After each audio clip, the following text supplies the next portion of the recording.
Ansioso, señor Kendo. Te está esperando alguien. Annie. É meu dever alertar Vossa Excelência para o caso da senhora Ana Maria Silva Paes.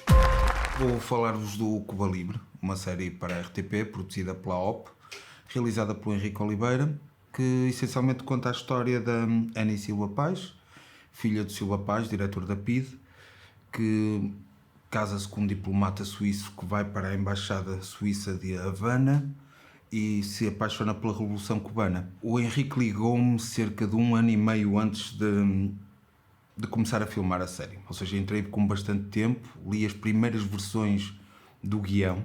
A primeira coisa que eu disse ao Henrique é que era uma bíblia, porque era uma história que começava em 1958 e terminava em julho de 1990. Ou seja, atravessávamos anos 60, anos 70, anos 80 e o primeiro ano de 1990. E era uma coisa que era um bocadinho assustadora, era muita informação, era a vida de uma mulher em Cuba, de uma família em Lisboa, era muita coisa para ser contada.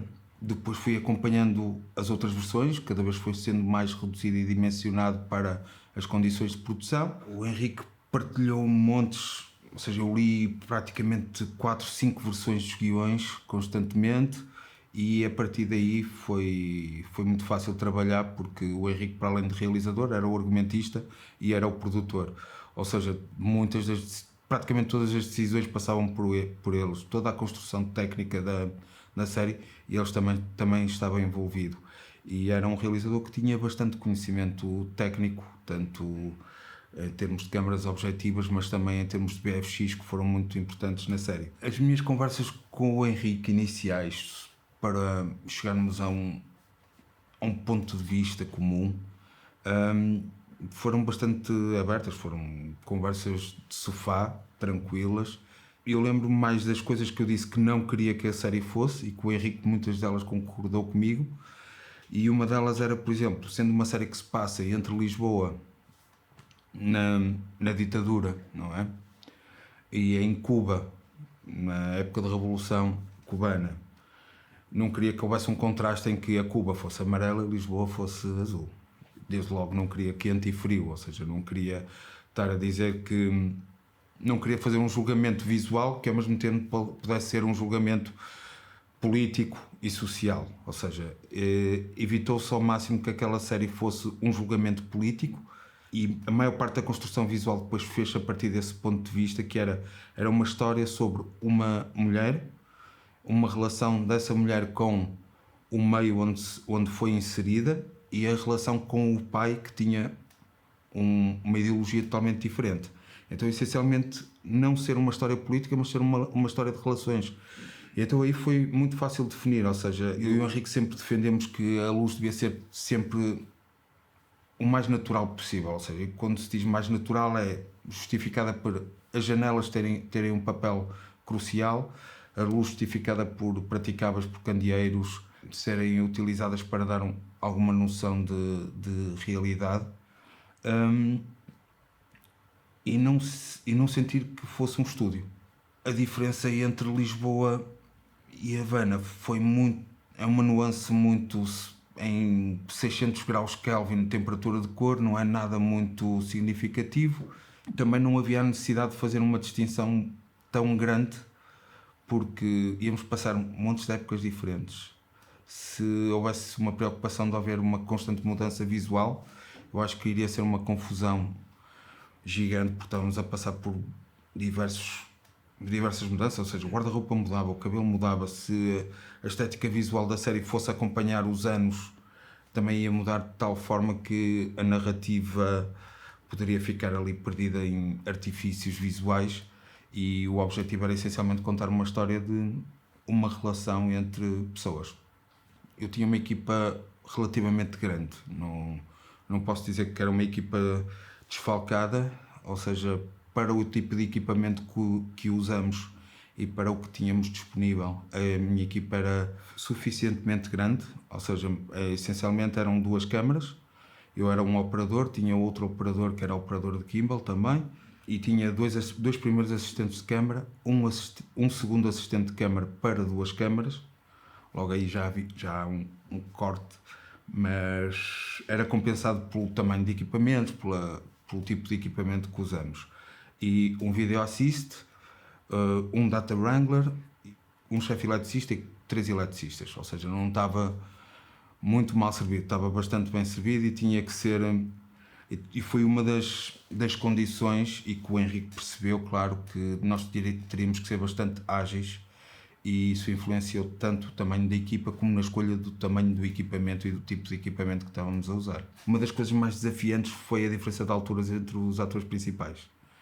Era uma diferença de alturas brutais. Era o Pierre Kiwi, tinha, não quero dizer 2 metros, e a Beatriz Godinho tinha uma diferença de 50 e tal centímetros, para aí 40 e tal centímetros. Era uma diferença muito grande, que foi um desafio, e tivemos que arranjar algumas maneiras de compensar e de reenquadrar tipo de objetiva que usar em alguns momentos. E esse foi um desafio que foi constante ao longo da série. Uma cena que mais desafiante foi possivelmente na casa de Silva Paz, em que eu, quando reparei a casa, e várias vezes falei com o Henrique, disse ao Henrique: podemos fazer planos de sequência aqui, mas temos que ir sempre nas costas do ator quando ele passar neste corredor. Era um corredor interior com 2 janelas da sala em frente. Temos que ir nas costas, que é para as janelas, se nós vamos na cara do ator, o que vai acontecer é que aquelas janelas vão fazer sombra no ator e vamos estar com a sombra. E um dia o Henrique ouviu, ou não ouviu, ou fez de conta que não ouviu, e lançou-me o desafio de: ok, vamos fazer o plano, vamos entrar na sala, mas vamos entrar na frente dos atores.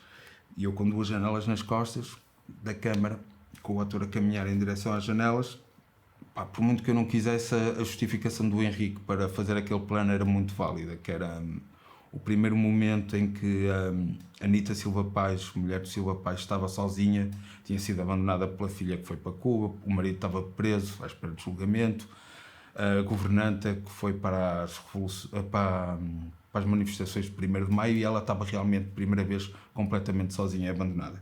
E o Henrique quis passear pela casa com aquela mulher como se ela fosse um fantasma. Então começamos no corredor, demos a volta à sala e terminamos com ela a deitar-se na cama. Foi um 360 na sala, que só aconteceu porque o trabalho a equipa de câmara teve praticamente, ou seja, o operador de gimbal, o Tiago Faria, fez um trabalho brutal. Nesse plano, o Filipe Pantana, no foco, também conseguiu caminhar atrás. Era um comboio de gente, ou seja, equipa de som, um comboio de gente a caminhar atrás de uma atriz, e os eletricistas muitas vezes a tapar uma janela, a abrir outra, e consoante fazendo pequenos, vamos dizer, degradés ou pequenos diafragmas nas janelas para conseguirem tirar sombras e não se perder a luminância. Então fizemos um jogo em que os eletricistas estavam escondidos atrás de uma parede ou dentro de outra sala, e depois iam entrando e saindo consoante as necessidades, e esse foi aquele plano em que teve uma mobilidade maior e foi mais desafiante, sem dúvida. O meu contributo para a série, ou seja, se eu pensar que tenho um cunho,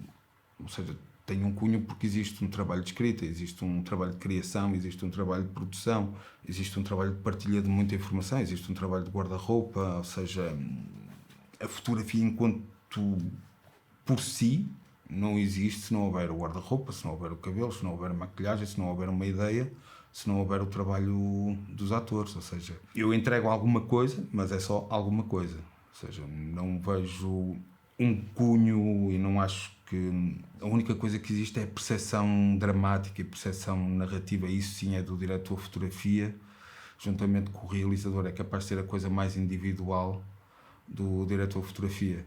Não muda particularmente, ou seja, mesmo que seja uma cena menos dramática, essa cena está colocada numa linha e num enfiamento de algo, ou seja, existe sempre alguma coisa dramática para contar.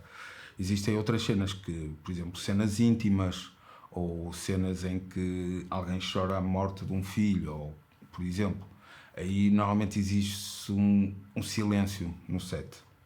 E eu gosto normalmente que o peso da cena, às vezes o set, as pessoas por trás da câmara sintam esse peso. Porque depois também acho que o ator também gosta de sentir esse peso. E há cenas em que eu preparo algumas cenas a falar com os próprios atores e tentar perceber também o que é que eles sentem da cena. No Cuba Libre há uma cena engraçada, que era uma cena de cama, dois atores, era o Salvador Neri e a Beatriz Godinho, e era a primeira vez que aquelas duas personagens, e ele era apaixonadíssimo por ela já há muitos anos, e é a primeira vez que iam para a cama. E quando eles chegam dos ensaios que estavam a ter, a primeira pergunta que eu fiz, eu tinha 2 setups de iluminação preparados, e perguntei ao Salvador se eles teriam relações com as luzes acesas ou com as luzes apagadas.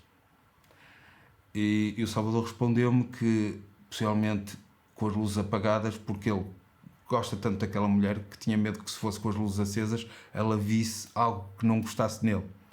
Então eu apaguei as minhas luzes, os meus candeeiros e as minhas luzes praticáveis, e assumi só a luz do luar, e então ficou só a luz do luar. Às vezes a preparação da cena acontece também em ouvir os atores, ouvir a conversa do realizador com os atores, estar atento a sinais nos ensaios. Às vezes há coisas que parecem que são desconfortáveis, e às vezes conseguimos chegar ali depois a uma situação de conforto só com uma pequena conversa, e acho que a preparação, sendo uma cena cómica ou dramática, são energias diferentes, mas a preparação em si é a mesma, ou seja, a concentração em si tem que ser a mesma. Eu acho que quem quiser começar na direção de fotografia, essencialmente tem que ver muitas coisas, e ver muitas coisas desde a base do cinema até ao contemporâneo, e lá está, e ser persistente, porque não é uma área em que haja muitas oportunidades, principalmente quando se é mais jovem. Muito trabalho, muitas experiências, fazer muitas coisas, não só filmes, não só séries, mas eventos desportivos ensinam imenso, documentário ensina imenso, ou seja, experimentar. Acho que experimentar é um bom conselho.